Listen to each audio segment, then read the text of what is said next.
महाराज आर्गनाकृत यथार्थ गीता सुनने के लिए हमारे चैनल यात्रा को सब्सक्राइब शेयर लाइक जरूर करें।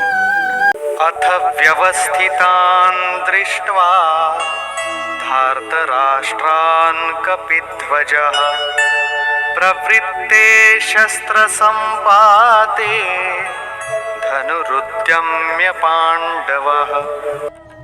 संजय ने धृतराष्ट्र को समझाते हुए कहा, हे राजन अर्थात संजय, संयम रूपी संजय ने अज्ञान से आवृत्ति मन को समझाया।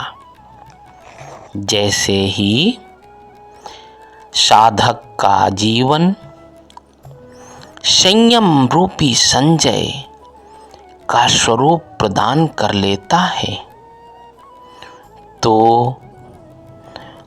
जो अज्ञान से आवृत उसका मन है, उसे यही संजय जो संयम रूपी आत्मा के रूप में आपके समक्ष प्रस्तुत होता है, वह समझाता है।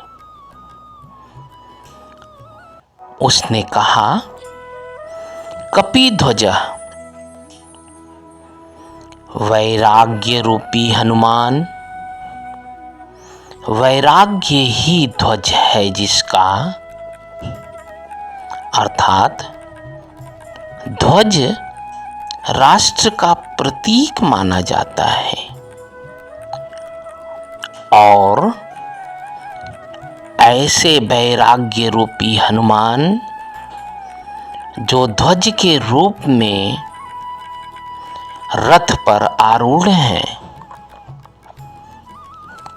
कुछ लोगों का मत है ध्वजा चंचल थी, इसीलिए उसे कपिध्वज कहा गया, किंतु नहीं, यहाँ कपि कोई साधारण बंदर नहीं, स्वयं हनुमान जी थे, जिन्होंने मान अपमान का हनन किया। मानस के 7-13 छंद में भी इस बात की चर्चा मिलती है।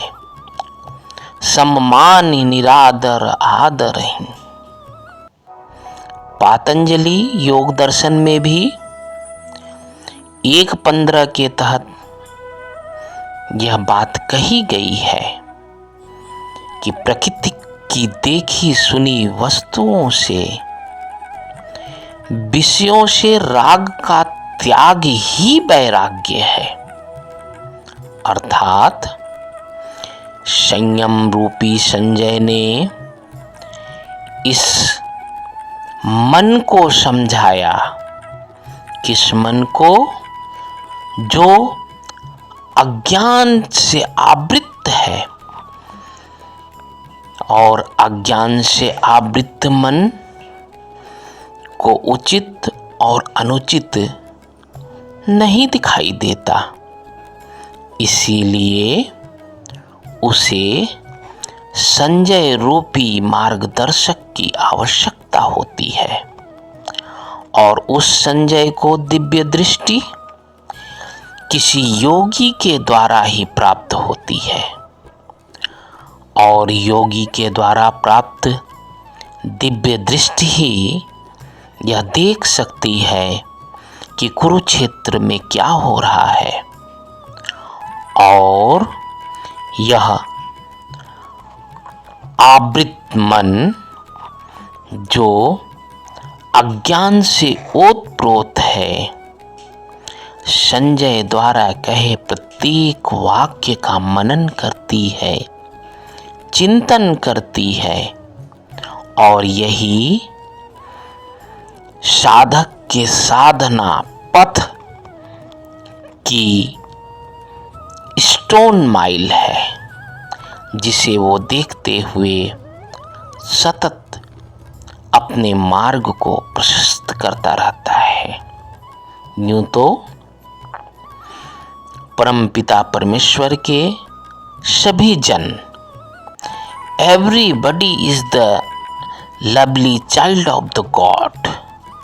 हर व्यक्ति उस परम पिता का चहेता पुत्र है, किंतु वह पुत्र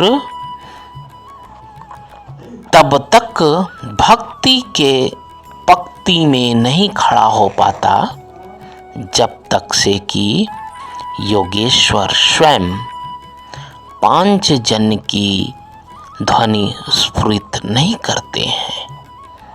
हरि ओम तत्सत्। ओम सद्गुरुवे नमः।